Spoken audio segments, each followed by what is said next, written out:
देखिए, अब तक हम लोग जो पढ़ चुके हैं वह स्मृति स्तर की शिक्षण व्यवस्था पढ़ चुके हैं, मेमोरी लेवल की शिक्षण व्यवस्था पढ़ चुके हैं, दूसरा बोध लेवल की, अंडरस्टैंडिंग लेवल की जो है वह व्यवस्था शिक्षण व्यवस्था पढ़ चुके हैं। तीसरी जो सबसे मोस्ट इंपॉर्टेंट है, या इसको कहा जाए कि शिक्षण व्यवस्था का सर्वोच्च स्तर, इससे ऊपर कोई शिक्षण व्यवस्था नहीं हो सकती, यह माना जा सकता है। मतलब कहा जाए एक प्रकार से कि शिक्षण की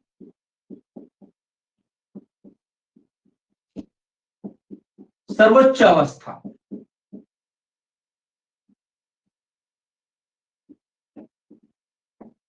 अब हमें आप यह बताइए कि शिक्षण की सर्वोच्च अवस्था कौन सी होती है एकेडमिक में। शिक्षण की सर्वोच्च अवस्था हम लोग बोल देते हैं जब आप डॉक्टरेट कर रहे होते हो, जब आप पीएचडी कर रहे होते हो, तो उस समय मान लिया जाता है कि यह शिक्षण की अंतिम अवस्था है। इसके बाद व्यक्ति को का शिक्षण करने की आवश्यकता नहीं है, वह स्वयं ही उसके लिए पर्याप्त है। तो हायर एजुकेशन में आप जब जाते हैं तो इस चीज का विशेष रूप से ध्यान रखेंगे कि तीनों स्तर से होते हुए शिक्षण व्यवस्था के तीनों स्तर से होकर के गुजरेंगे। और क्रम है, सबसे पहले मेमोरी लेवल पे काम करेंगे, बच्चे के मेमोरी लेवल पे काम करेंगे। सेकंड जो है वह बोध स्तर पे काम करेंगे, समझ विकसित करेंगे बच्चे के। और जब उसका मेमोरी लेवल अच्छा हो जाए, बोध स्तर अच्छा हो जाए, तब जाकर के हम लोग किसके चिंतन स्तर का विकास करेंगे। ये तीसरा स्टेप है, तीसरा स्टेज है जो सबसे मोस्ट मोस्ट मोस्ट इंपॉर्टेंट है। क्लियर है जी? यहां तक किसी को डाउट है? तो सबसे महत्वपूर्ण जो है वह शिक्षण की सर्वोच्च अवस्था है। ये कौन सा? चिंतन विचारात्मक स्तर का। अब जो है नेक्स्ट की बात हम लोग करते हैं कि यह अवस्था का मॉडल किसने दिया है, तो वह हंट ने दिया है। हंट शिक्षण मॉडल, हंट महोदय इसके प्रवर्तक माने जाते हैं।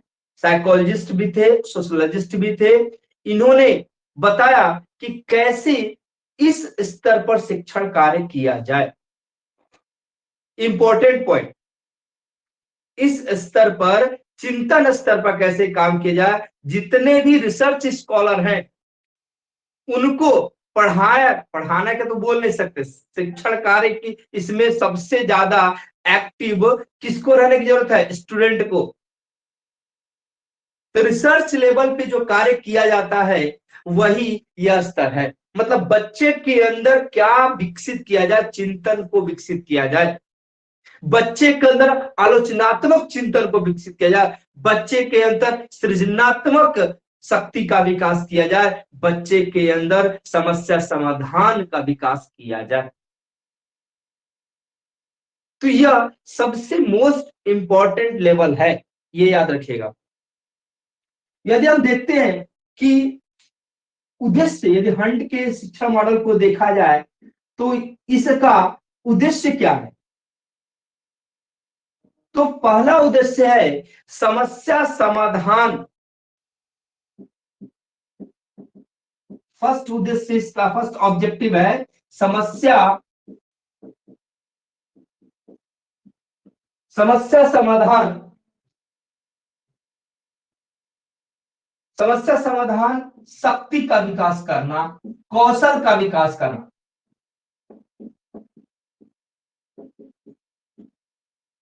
विकास करना फर्स्ट।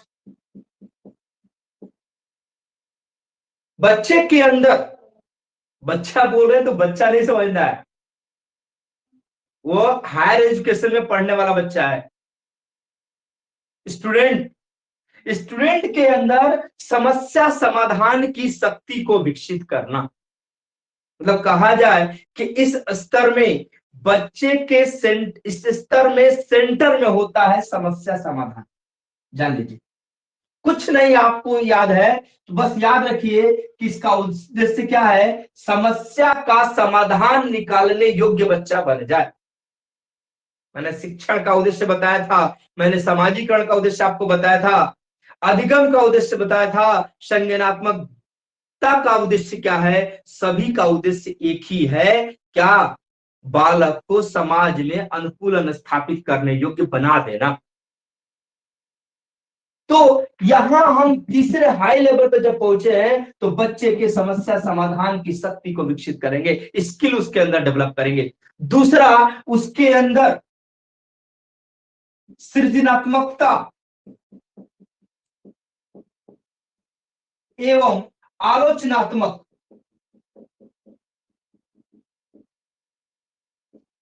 शक्ति का विकास करेंगे।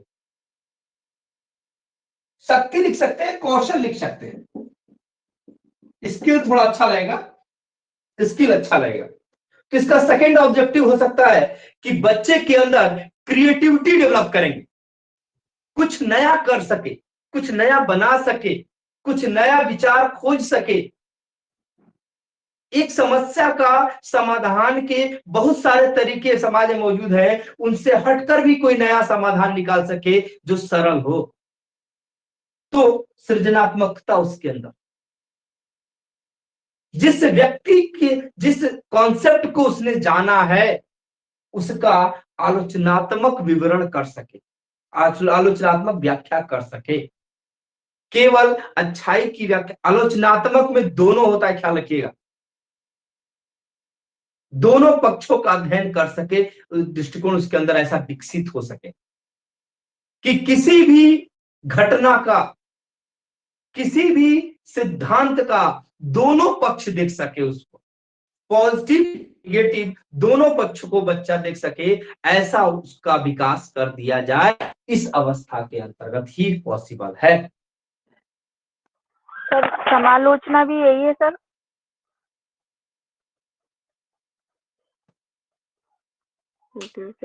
आलोचनात्मक सृजना समालोचनात्मकता, समालोचनात्मक थोड़ा सा अंतर होता है, लेकिन आप एक बात में मान लीजिए उसके अंदर आलोचनात्मक चिंतन विकसित हो जाए, दोनों को एक मान के चलिए।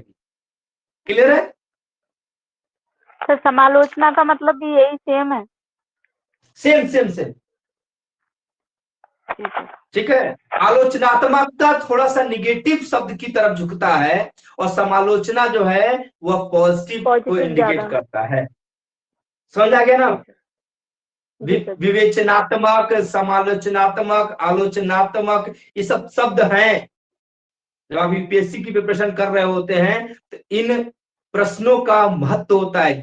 जो शब्द आपसे पूछे गए हैं, समालोचनात्मक पूछ गया तो समालोचनात्मक समीक्षा करनी पड़ेगी, आलोचनात्मक पूछा गया तो आलोचनात्मक समीक्षा करनी पड़ेगी, विवरणात्मक कहा गया तो विवरणात्मक होगा, ठीक है, वर्णात्मक कहा गया तो वर्णात्मक होगा। उन सबका अलग अलग अर्थ होता है, लेकिन सामान्य भाषा में कहा जाए, जहां हम पढ़ रहे हैं हायर एजुकेशन में, सामान्य भाषा में एक ही मान के चलेंगे अभी।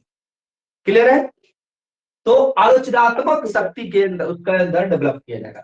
तीसरा क्या है कि उसके अंदर इतना समस्या समाधान का कौशल विकसित कर देंगे हम, इतना डेवलप कर देंगे कि बच्चा जो है नए तथ्यों की खोज कर सके, नए कॉन्सेप्ट बना सके, नए रास्तों की खोज कर सके। तो तीसरा है क्या कर देना, नए सिद्धांतों, प्रत्ययों, नियमों आदि को खोजने में सक्षम हो सके।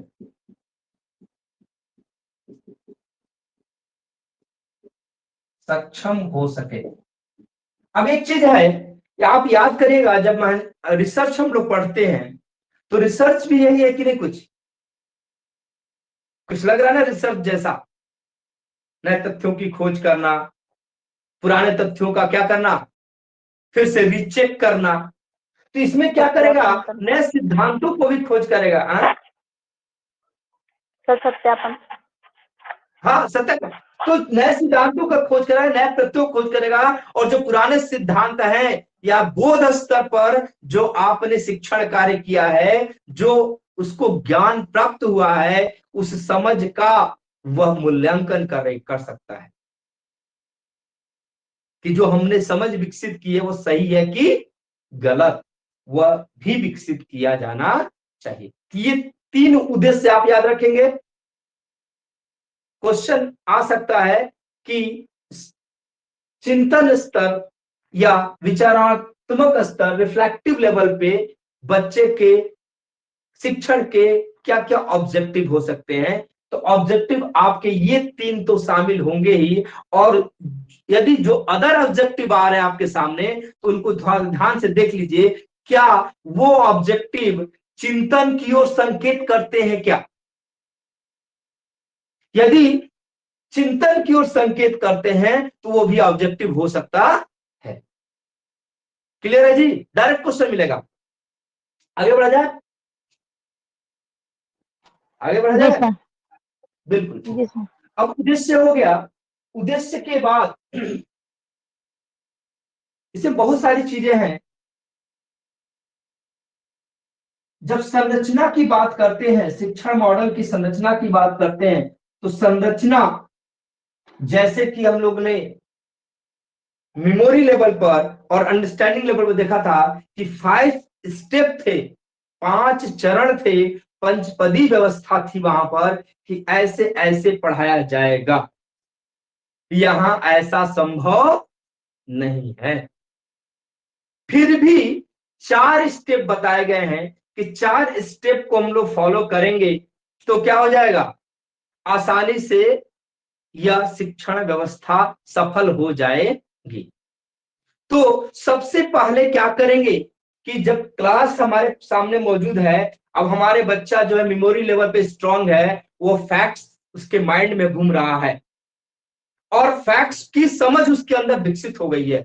वह हर फैक्ट्स को जानता है। वह जानता है कि सोशलाइजेशन क्या होता है, वह जानता है रोल और स्टेटस क्या होते हैं, वह जानता है कि हिस्ट्री के जो तत्व है वो क्या है, ज्योग्राफी के जो तत्व है वो क्या है, उसको समझ चुका है, रट चुका है, दोनों लेवल पे वो तैयार हो चुका है।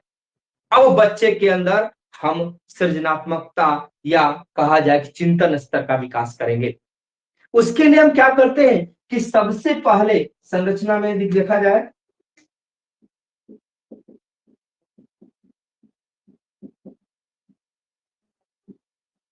स्ट्रक्चर की बात यदि हम करते हैं तो संरचना में 4 चरण दिए गए हैं।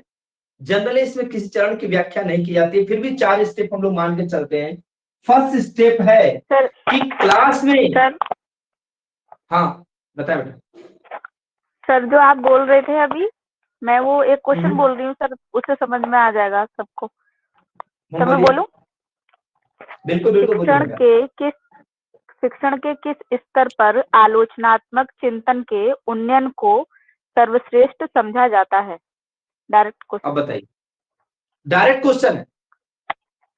जहां आपको आलोचनात्मक शब्द, सृजनात्मकता शब्द, समालोचनात्मक शब्द, विवरणात्मक चिंतनात्मक शब्द का इस्तेमाल होने लगे, जान लीजिए कि इसी लेवल की बात की जा रही है। क्वेश्चन सब लोग सुने ना? सर दोबारा बोलूं? हाँ रिपीट करिए उसको एक बार। शिक्षण के किस स्तर पर आलोचनात्मक चिंतन के उन्नयन को सर्वश्रेष्ठ समझा जाता है? बिल्कुल। मतलब कि किस लेवल पे, 3 ही लेवल है शिक्षण का, 3 ही अवस्था बताई गई है, स्मृति, बोध और चिंतन, मेमोरी, अंडरस्टैंडिंग और रिफ्लेक्टिव। तो किस में आलोचनात्मक उन्नयन को सर्वश्रेष्ठ माना गया कि बच्चा आलोचनात्मक चिंतक बन सके, तो वो तीसरे लेवल पे ही बताया गया है। सीधा क्वेश्चन है, ठीक है। अब धीरे धीरे आपको क्लियर होगा। संरचना पे जब आते हैं तो हम लोग देखते हैं संरचना में 3 चीजों 4 मैंने स्टेप बताए। सबसे पहले बच्चों के सामने समस्या रखेंगे। थोड़ा रिसर्च में क्या होता है और यहां क्या होता है अंतर मैं बताऊंगा। मैंने बताया था कि यहाँ स्टूडेंट सबसे ज्यादा एक्टिव रहेगा, इस लेवल पे स्टूडेंट का एक्टिव होना बहुत जरूरी है। कोई भी समस्या हम उत्पन्न करेंगे कि भैया ये सामाजिक समस्या है, या यह क्लास की समस्या है, या यह विद्यालय की समस्या या महाविद्यालय की समस्या है, या हमारे समाज की समस्या है, इसके समाधान का क्या उपाय है। तो क्लास स्वतंत्र होने चाहिए। जब हम क्लास स्ट्रक्चर की बात करेंगे, कक्षा पर वातावरण की बात करेंगे, तो स्वतंत्र वातावरण होना चाहिए। सभी बच्चे अपने अनुभव, अपने आत्मविश्वास के आधार पर, जो फैक्ट्स उनके पास है, जो पूर्व ज्ञान उनके पास है, उसके आधार पर उसका समाधान बता सकते हैं। और शिक्षक को स्वतंत्र रूप से उसे स्वीकार करना चाहिए। हाँ, इसका लेवल है, बच्चा बोला कि नहीं सर जी इसका यह रास्ता सही है, तो भाई बताओ, तर्क दो कैसे यह रास्ता सही है। तो बच्चा उसका तर्क देगा। यदि उसका चिंतन लेवल डेवलप हो रहा है, तो वो उस रास्ते को क्यों चुना है, उस समस्या का वो समाधान उसको क्यों चुना है, उसके पीछे का तर्क देगा। और हर बच्चे का, यदि हम जाएं, हम समस्या उत्पन्न करें और हम ही समाधान व्यक्त करके चले जाएं, बच्चे को समाधान लिखवा करके चले जाएं, तो बच्चे के अंदर सृजनात्मकता का विकास होगा, आलोचनात्मकता का विकास होगा? नहीं होगा। थिंकिंग पावर डेवलप होगी? नहीं होगी। हमें उसको मौका देना चाहिए। कहां कर पाते हैं? कहां हायर एजुकेशन में टाइम है? भले सेमिनार और मिनार में थोड़ा सा डिस्कशन हो जाता है, वहां पे हमें लगता है बधा बधाया सब चीज मिलता है। सेमिनार एक लेक्चर का हो गया, वर्कशॉप लेक्चर टाइप का हो गया है। रियल सेमिनार, रियल वर्कशॉप यदि किया जाए तो बढ़िया से उस पर डिबेट हो, हर बच्चा अपना पक्ष रखे कि हाँ इस समस्या का यह समाधान होना चाहिए गुरुजी। टीचर भी अपना पक्ष रख सकता है, लेकिन इसमें जब आप शिक्षण कार्य कर रहे हो तो एक्टिव स्टूडेंट का रहना जरूरी है। तो संरचना का सबसे पहला जो स्टेप है वह है समस्या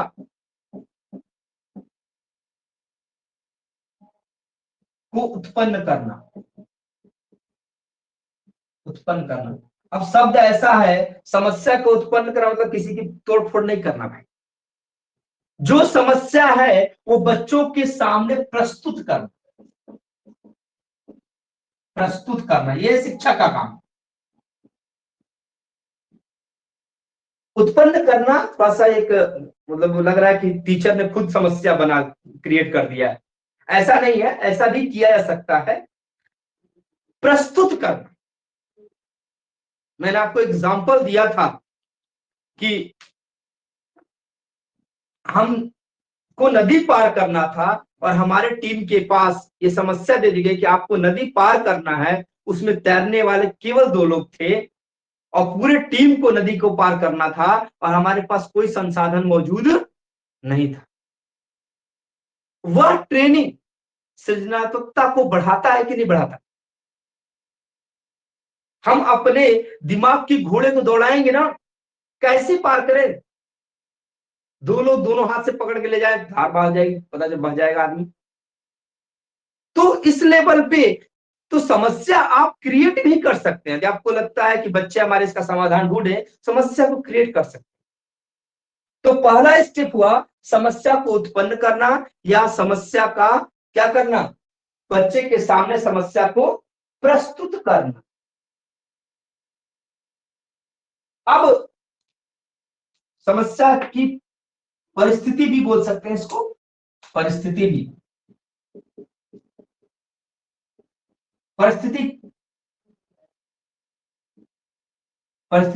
उत्पन्न करना या परिस्थिति प्रस्तुत करना, फर्स्ट हो गया। सेकंड हुआ कि जब परिस्थिति उसके सामने आएगी तो बच्चा समस्या का समाधान करने के लिए एक क्या करेगा, उपकल्पना का निर्माण करेगा। जो हम लोग रिसर्च में पढ़ते हैं, उपकल्पना का निर्माण। कौन करेगा?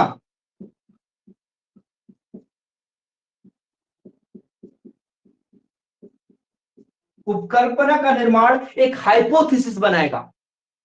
हाइपोथेसिस क्या होता है जी? हाइपोथेसिस क्या है, कोई बताए? सर हरिओम सर ने बताया था किसी चीज की बिना देखे उसकी कल्पना करना। ओके, दीपशिखा?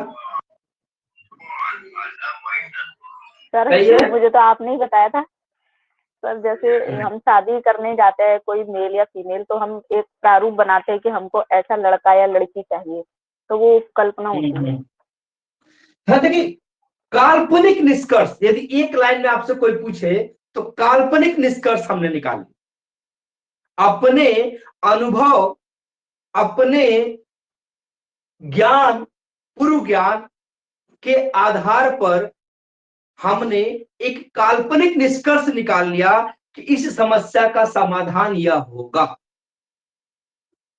तो कोई आपसे पूछे कि व्हाट इज हाइपोथेसिस या उपकल्पना, परिकल्पना, शब्द एक ही है, हिंदी में अलग अलग बोल देते हैं। कोई पूछे क्या है तो बोले काल्पनिक निष्कर्ष है।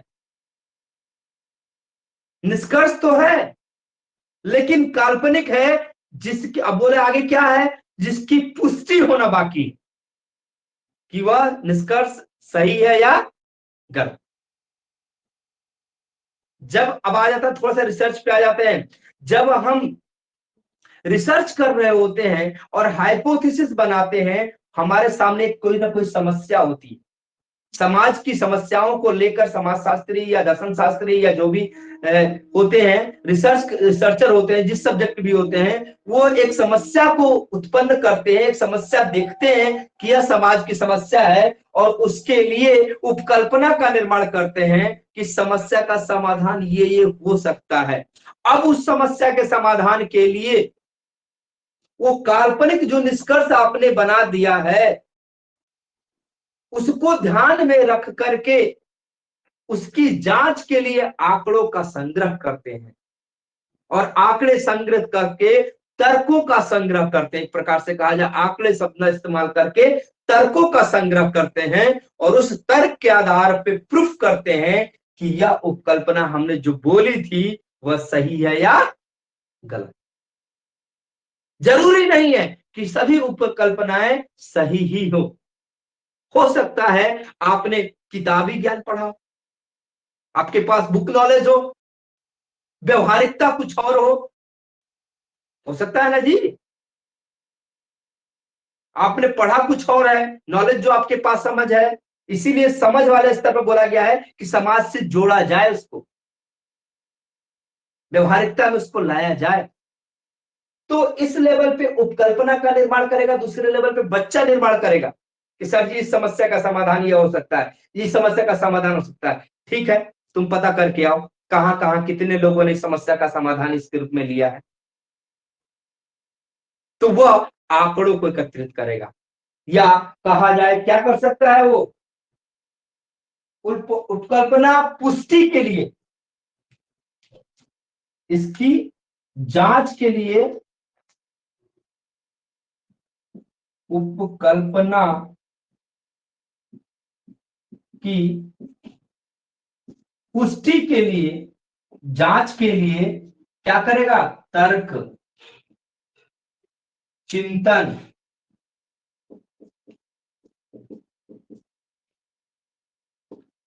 प्रमाण, आंकड़े,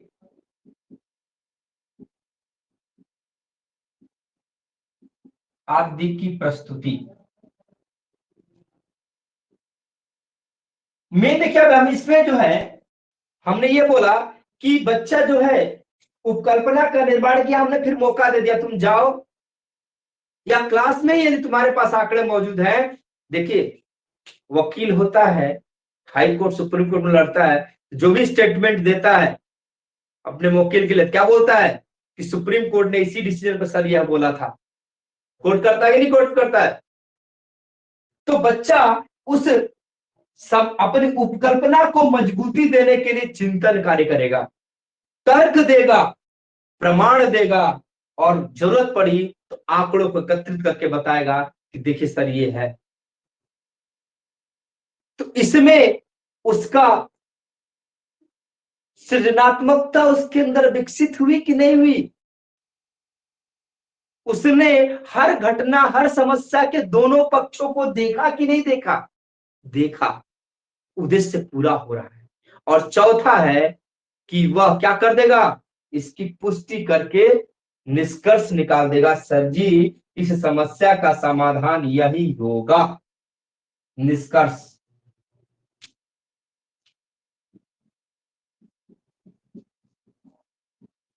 क्लियर है बेटा? 4 स्टेप क्लियर है? सामान्यतः हम लोग रिसर्च में भी ये काम करते हैं और यहां भी यही है। जी सर। समस्या उत्पन्न करना, समस्या से संबंधित उपकल्पना बच्चा निर्माण करेगा, समस्या का समाधान क्या हो सकता है, काल्पनिक रास्तों का निर्माण करेगा, उन रास्तों की पुष्टि करेगा कि क्या ये समाधान सही है, और उसके बाद लास्ट में निष्कर्ष पर निकलेगा कि हाँ जो हमने रास्ते सही बताए थे वो सही है कि नहीं है। निष्कर्ष। कॉन्सेप्ट क्लियर हुआ जी? कोई डाउट?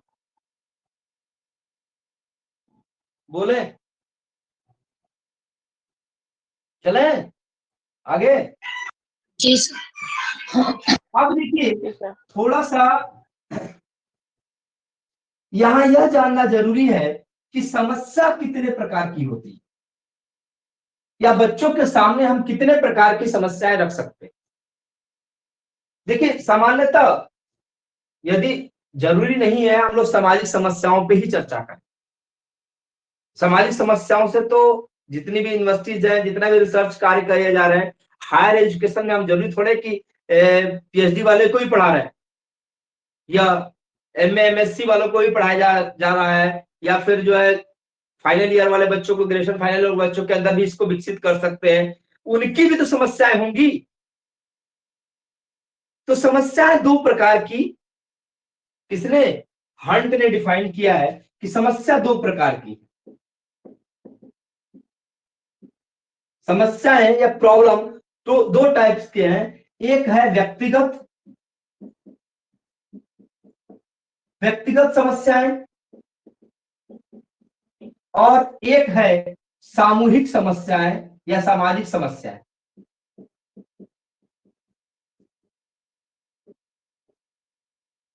सामाजिक समस्याएं, दो प्रकार की समस्याओं की चर्चा करते हैं। बोलते हैं दो प्रकार की समस्याएं हैं। अब बच्चों के सामने दोनों रखी जा सकती है, व्यक्तिगत समस्याएं भी रखी जा सकती हैं और सामाजिक समस्याएं भी रखी जा सकती हैं। कि समस्या उत्पन्न कैसे होती है इसको चेक करने के लिए दो मॉडल दिए जाते हैं। एक बीडी की समस्या, दो परिस्थितियों की चर्चा की जाती है, आते हैं। सामाजिक समस्याओं से तो हम लोग पता है कि समाज की क्या क्या समस्याएं हैं, चाहे वो राजनीतिक हो, चाहे आर्थिक हो, चाहे भौगोलिक हो, जो समस्याएं हैं वो सबको पता होती हैं। लेकिन व्यक्तिगत समस्याओं के लिए परिस्थितियां कैसी कैसी डेवलप हो जाती हैं। तो जो डीबी की समस्यात्मक परिस्थिति इसकी दो है, और लिख लीजिए पर्सन। व्यक्तिगत समस्या,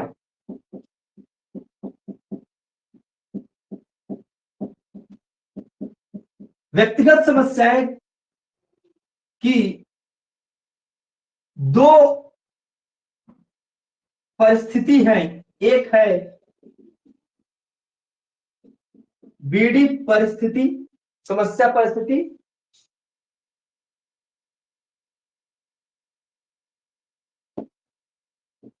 संशोधन करेगा, डीबी समस्यात्मक परिस्थिति, और दूसरा है कर्ट लेविन की समस्यात्मक परिस्थिति।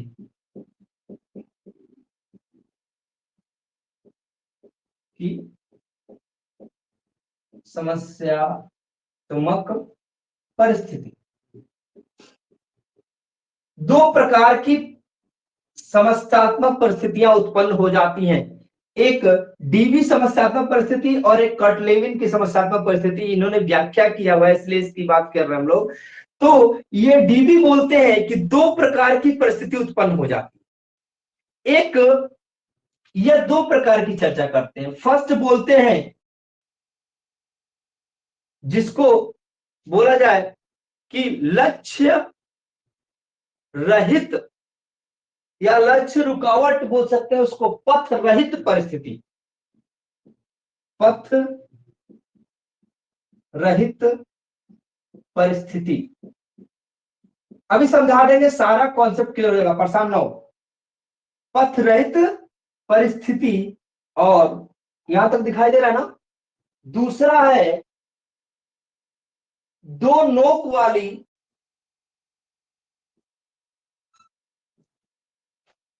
वाली परिस्थिति।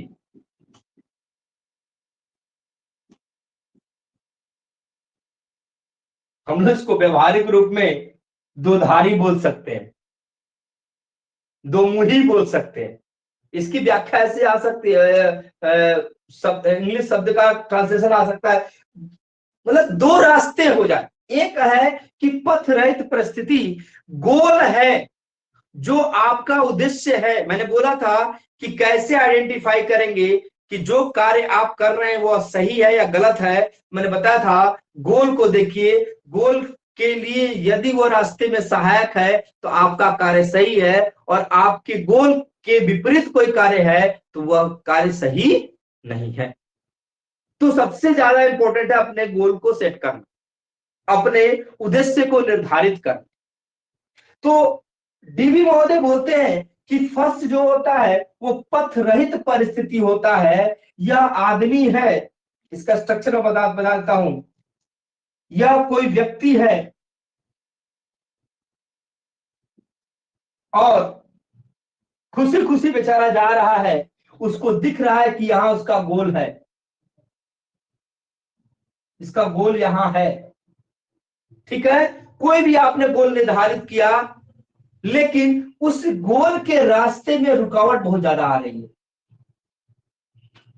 तो समस्या उत्पन्न हुई कि नहीं हुई? उत्पन्न हुई ना जी।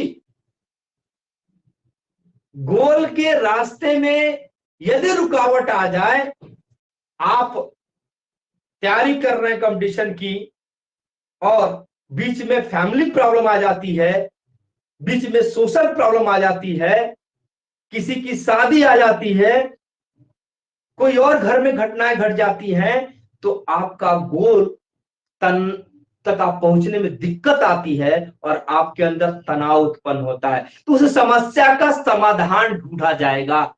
यदि चिंतन स्तर पर बच्चे ने काम किया है, आसानी से ये बैरियर तोड़ करके वो चला जाएगा। आगे समझे? तो डीवी महोदय बोलते हैं कि पहली परिस्थिति कैसी होती है कि गोल सामने होता है लेकिन बीच में रुकावट आ जाती है। दूसरा होता है दो नोक वाली, मतलब कि व्यक्ति है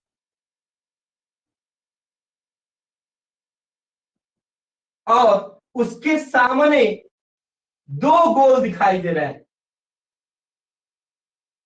और दोनों गोल उसके लिए क्या है? महत्वपूर्ण है। दोनों गोल क्या है? महत्वपूर्ण है। तो ऐसी स्थिति में भी क्या हो जाता है? उसके अंदर तनाव हो जाता है। अब घर में भाई की शादी है और आप ही सारे रिस्पॉन्सिबिलिटीज निभाने वाले व्यक्ति हैं। बहन की शादी है, सारी रिस्पॉन्सिबिलिटी आप ही को निभाना है और आपका साथ में एग्जाम भी है। दोनों गोल आपको दिए गए हैं। यहां व्यक्तिगत तनाव उत्पन्न होगा कि नहीं होगा? क्या कर रहे इसको, यहां कैसे पहुंचे, ये कहां कैसे पहुंचे? कर्टलेविन बोलते हैं कि एक पर, हाँ पूछे। नीचे दिख नहीं रहा है सर। ओके, बिल्कुल नहीं दिख रहा है। अब दिखा? बहुत थोड़ा सा सर, सर दिख रहा है उसका। मैं बना देता हूं, यहां बना देता हूं। यह व्यक्ति है और इस व्यक्ति के 2 गोल सेट हो जाते हैं। अचानक उसके सामने 2 उद्देश्य आ जाते हैं। अब उसके समझ में नहीं आ रहा है कि कौन सा अचीव करे। बहन की शादी है, रिस्पॉन्सिबिलिटीज को निभाएं, कि सामने एग्जाम है, उसके लिए पढ़ाई करें, तो उसके अंदर तनाव उत्पन्न होगा कि नहीं होगा। तो ऐसा सिचुएशन भी डेवलप हो जाता है। इसको 2 नोक वाली सिचुएशन कह सकते हैं। या कभी कभी क्या लगता है कि किसी गोल तक पहुंचने के 2 रास्ते होते हैं। यह भी इसी के अंतर्गत रखिएगा। किसी गोल है, यहां गोल तक पहुंचने के 2 रास्ते हैं और दोनों आसान है। 2 रास्ते हैं, दोनों आसान है। तो समझ में नहीं आ रहा है कि किस रास्ते से जाए। असिस्टेंट प्रोफेसर बनने के 2 रास्ते, ठीक है। एक है कोचिंग में जाकर के करना और एक है सेल्फ स्टडी करके करना। अब समझ में नहीं आ रहा दोनों में से कौन सा चूज कर। तो यह तनाव की स्थिति भी उत्पन्न हो जाती है। यह भी व्यक्तिगत समस्या को जन्म देता है। ये दोनों परिस्थिति की बात करते हैं कौन, सॉरी, डीबी महोदय ही करते हैं। ये कटलेविन नहीं, कटलेविन का ब्लू में पढ़ेंगे, पर डीबी महोदय का देखते हैं। तो डीबी महोदय 2 प्रकार की परिस्थितियों की चर्चा करते हैं। 2 सिचुएशन लाइफ में आ जाता है। एक है पथ रहित परिस्थिति, जिसमें व्यक्ति के गोल के सामने ही रुकावट आ जाती है। किसी भी कारण कुछ भी हो सकता है और उसके समाधान के लिए उसको मेहनत करना पड़ता है। या उसके सामने 2 समान गोल आ जाते हैं, एक जैसे गोल आ जाते हैं और वो दोनों को सोचता है किधर जाए, तो वह तनाव की स्थिति उत्पन्न होती है। या एक ही गोल के 2 रास्ते, समान रास्ते नजर आते हैं, वह समझ नहीं आता किस रास्ते से चले। समझ आ गया। व्यक्तिगत का डीबी समस्यात्मक परिस्थिति क्लियर है, क्लियर है जी? जी सर। अब कटलेविन का बात। कटलेविन कहते हैं कि भैया व्यक्ति ने गोल फिक्स कर दिया, मतलब यह व्यक्ति है और इस व्यक्ति के चारों ओर से प्रभावित करने वाली उसका एक गोल है। कोई एक गोल है जो उसके हर व्यवहार को प्रभावित कर रहा है। फॉर एग्जाम्पल, यदि आप असिस्टेंट प्रोफेसर बनने वाला गोल निर्धारित कर लिए हैं, आप घर में बात करते हैं तो असिस्टेंट प्रोफेसर की तरह बात करते हैं। आप किसी फ्रेंड के साथ पार्टी में गए हैं, वहां पर थिंकर्स की बात कर रहे हैं, वहां पर नेट क्वालिफाई की बात कर रहे हैं। मतलब वह गोल आपके व्यवहारों में दिखाई देने लगता है। तो यह भी एक प्रकार की समस्या है कि नहीं है? है ना जी? किसी के पार्टी में गए हैं और बेचारे की शादी है और जाके बोले यार तुम्हारे नेट में कितना नंबर है बताना थोड़ा, क्या करेगा? वो तो यहाँ वाली अवस्था में है ना, कहेगा ऐसा काम करो तुम बिना खाए जाओ घर। जल्दी लगा, वेरी गुड, जल्दी लगा, इधर से भी साफ कर दे जरा। तो खाने की जरूरत ही नहीं है, तुम जाओ, क्योंकि तुम समस्या। अरे भाई वो शादी हो रही है उसकी और उस समय आप पूछ रहे हो नेट का मार्क्स। तो कटलेविन कहते हैं कि ये समस्या भी उत्पन्न हो जाती है। गोल जो हमारा होता है वह हमारे व्यवहारों को नियंत्रित करने लगता है। भाई पूछा, माइक ऑफ कर लेना जरा। हम मास्टर बन रहे हैं, हम टीचर बनने जा रहे हैं, हर जगह टीचर रूप में नजर आ रहे हैं। हर जगह हम क्या है, टीचर नजर में आ रहे हैं। घर में हस्बैंड है, घर में वाइफ है, बाहर भी वाइफ और हस्बैंड के बिल्कुल मूड में है। तो कटलेविन बोलते हैं जब आपका गोल आपके व्यवहारों पर हावी हो जाता है या आपके हर व्यवहारिक पक्ष पर ये क्या होता है गोल प्रभाव डालने लगता है, तब आपके सामने एक समस्यात्मक परिस्थिति उत्पन्न हो जाती है।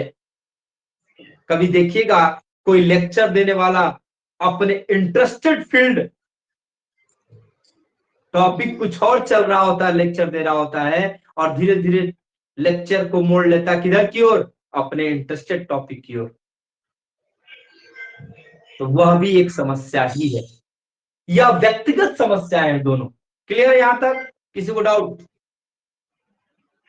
किसी को डाउट है क्या? सामाजिक समस्याओं के हम लोग बात कर चुके हैं। सामाजिक समस्याएं क्या होती हैं? सामाजिक समस्याओं, व्यक्तिगत समस्याओं को समझना जरूरी था। सामाजिक समस्याओं के लिए हम लोग हर चीज मौजूद है। जो भी समाज में समस्या उत्पन्न हो रही है, चाहे वो किसी भी लेवल पे हो, सांस्कृतिक लेवल पे हो, भौगोलिक लेवल पे हो, राजनीतिक लेवल पे हो, किसी लेवल पे हो, उस समस्या का समाधान ढूंढने योग्य बच्चे को बनाना है।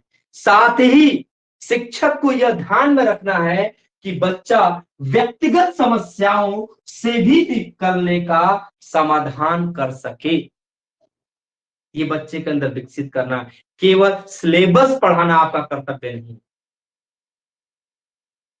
हायर एजुकेशन में विशेष रूप से हमको ध्यान देने की जरूरत है।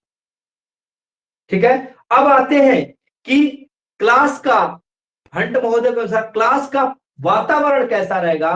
तो मैंने बता दिया था, क्लास का वातावरण स्वतंत्र रहेगा। जो बच्चा जिस समस्या का जो समाधान बताना चाहे बता सकता है, उस पर कोई पाबंदी नहीं है। और बच्चा, छात्र सबसे ज्यादा सक्रिय रहेगा। यहाँ अध्यापक का रोल सेकेंडरी हो जाता है। जैसे कि रिसर्च में सबसे ज्यादा एक्टिव होना, रिसर्च स्कॉलर को एक्टिव रहना पड़ता है। सुपरवाइजर आपको केवल सपोर्ट या केवल गाइड करने के लिए होता है, ताकि आप रास्ते से भटक न जाएं। रोल तो इंपॉर्टेंट है, लेकिन एक्टिव लेवल पे हम लोग माने तो एक्टिव सबसे ज्यादा स्टूडेंट को रहने की आवश्यकता है। इस लेवल पे बच्चे के अंदर क्या क्या विकसित होगा? आत्मविश्वास, कॉन्फिडेंस लेवल पे होगा, डेवलप हो जाएगा। बच्चे की सोचने की क्षमता विकसित हो जाएगी। बच्चे की समस्या समाधान की क्षमता विकसित हो जाएगी। बच्चा समाज में आत्मविश्वास के साथ घूमेगा। ये सारी चीजें इसके होगा। बच्चे का व्यक्तित्व बहुत चौमुखी रूप से विकसित हो जाएगा जब उसका सृजनात्मकता की और आलोचनात्मक उसके अंदर डेवलप हो जाएगा चिंतन। क्लियर है? क्लियर है जी? अब मूल्यांकन कैसे करेंगे इसका? लास्ट हम लोग का जो टॉपिक मूल्यांकन, देखिए माना यह जाता है, हमारा भी यही मानना है, और जितने भी समाजशास्त्री होंगे या फिर दर्शन शास्त्री हैं या साइकोलॉजिस्ट हैं, मैं एजुकेशनल साइकोलॉजिस्ट की बात किया जाए तो मूल्यांकन संभव नहीं एक प्रकार से माना जाता है। क्योंकि आप क्या मूल्यांकन करेंगे? मूल्यांकन करने के लिए कुछ सामने होना चाहिए जिससे आप मूल्यांकन कर सके उसका। उसने नया खोजा है भाई रास्ता, नई सोच विकसित किया है, उसका मूल्यांकन कैसे करेंगे आप? फिर भी चूंकि शिक्षण प्रक्रिया का हिस्सा होता है मूल्यांकन, तो यहां ऑब्जेक्टिव नहीं, निबंधात्मक प्रश्न के आधार पर ही मूल्यांकन किया जाएगा।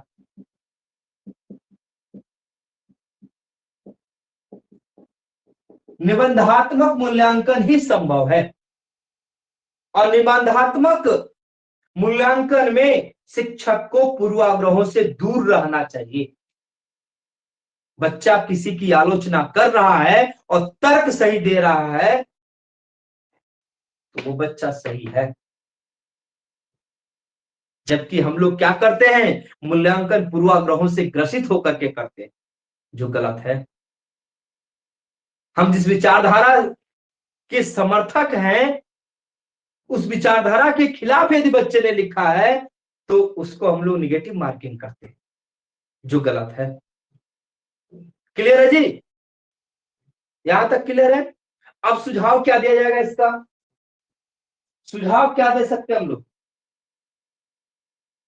इसमें? सुझाव में सबसे पहला सुझाव होगा, बच्चे की आकांक्षा लेवल को ऊपर रखें।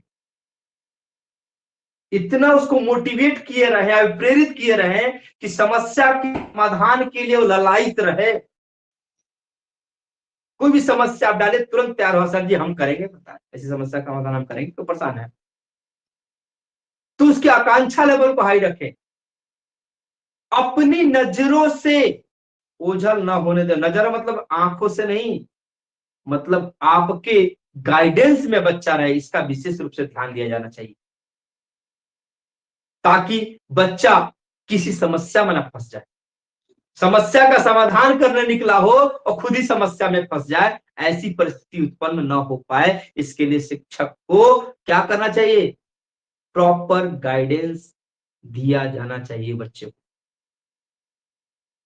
तो पाठ्यक्रम को भी इस चिंतन स्तर तक बनाया जाना चाहिए। मुझे लगता है किताबों में प्रश्न पूछा जाना चाहिए, आखिर ऐसा क्यों? आपके विचार क्या?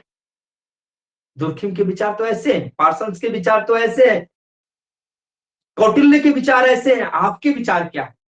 कोई सरकारी नीतियां हैं, उस पर चर्चा कराइए, वाद विवाद कराइए, तो बच्चे का चिंतन लेवल डेवलप होगा। क्लियर है जी?